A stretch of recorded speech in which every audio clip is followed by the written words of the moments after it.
What's going on, you guys? It is Kojin here, and today we're going to be reviewing Awakened Swordian, its mob and bossing rotations.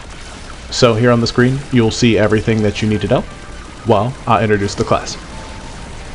Swordian is a summoner-based DPS class that job in battle is to deliver constant stuns while dropping massive nukes.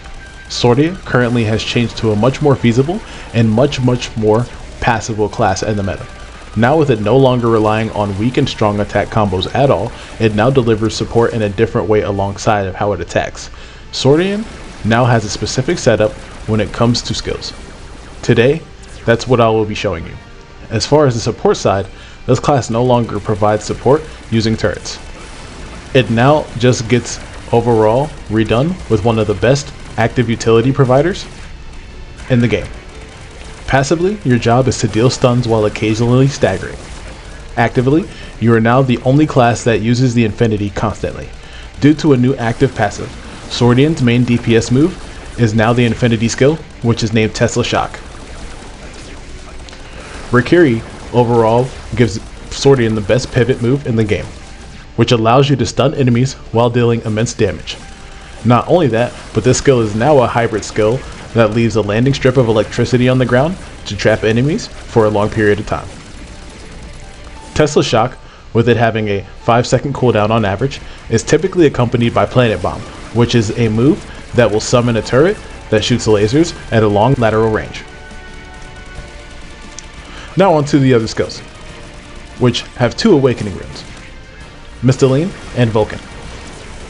With this build strategy, you will pick the shielded version of Mystiline if you are having problems dealing with mobs, and the plus 10 additional hits if you want a bossing skill or a higher spec player.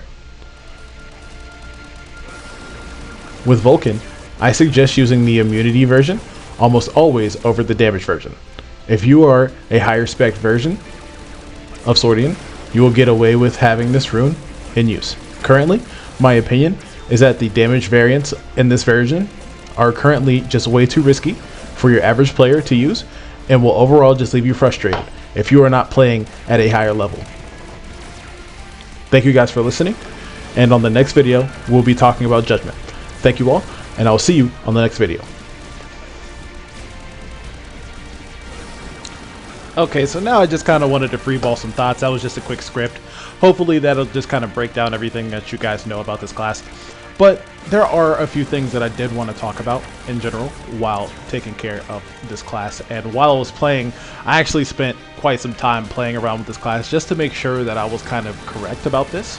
But from what it really seems is that this class is very systematic. I wanted to throw that out there, that typically outside of a handful of strats, and I think it's like maybe no more than 3 separate combos that you can actually use with Swordian, this one is just considered the most optimal, simply because you aren't basing your skills off of damage. You're really looking for higher survivability while using this build.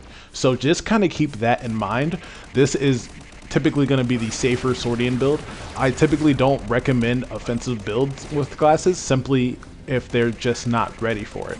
Right now, I think that Swordian is in a good spot with a defensive setup with it.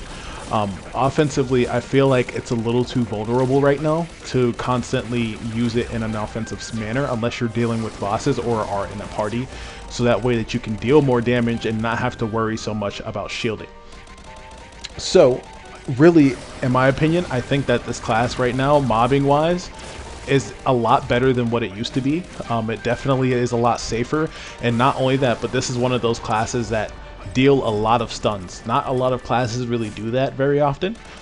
Some classes only have like 1 or 2 stuns to be able to get them through the day, but this one has 2 stuns that both are under 5 seconds, so you can constantly use them whenever you need to. But just know that if you use them in situations where you're not supposed to, you will most definitely mess up your skill rotation, and then you will have to worry about using light and heavy attacks, which in the build it is a part of, but typically you don't want to have to use your light and heavy attacks unless you're in lower mob counts, and typically you won't be using a full heavy set rotation when doing that either. So just keep that stuff in mind too.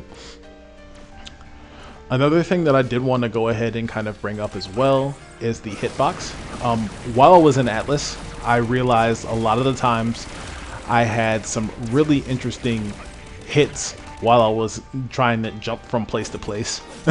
So like I was getting hit in the hitbox of the robot, so just note that the robot in itself kind of does extend the hitbox on the class a little bit, but that's what these 2 stuns are for. It's so that you can stun enemies and maneuver around that. But as far as the pros go with this class, I definitely do like its passive setup in the base skill build. You get 10% HP, 10% damage mitigation, and then you get the cooldown for your infinity skill, which is awesome. No other class to my knowledge right now has a constant use of their infinity besides Agni, which even then it's not as cooldown as Swordian's is. Like I think for Agni it's like 10 or 12 seconds or something like that, so it's something crazy. So just the fact that you can pop off a nuke like every 5 seconds gives this class a whole nother feel, man. It's awesome.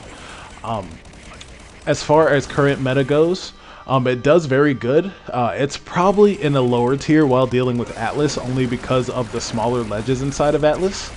You will find yourself, if you're not used to using Rikiri as much, falling off of ledges, and the thing is that Rikiri is kind of like your startup skill, so you really got to learn the distance of using Rikiri while using this class. If you don't, or if you lag a lot, you might have a lot of issues playing this class too. I typically tell people with higher end computers to kind of play this class, because man, every time those nukes drop, like your frame rate will just go hopefully eventually it does get fixed, but with the effects in general, I think that they have kind of like moved them around to where the nuke isn't so prominent, but you still know that you dropped the nuke. But yeah, that's what I really wanted to talk about. I know I also didn't talk too much about bossing, but typically your bossing is just going to be you dropping the nukes with Planet Bomb and using as much of Vulcan. Yeah, using a lot of Vulcan for your immunity. That's mostly going to be a part of your bossing, but outside of that, you'll probably be sticking to the program with the mobbing situation. Hopefully you guys enjoy this vid, and yeah, peace.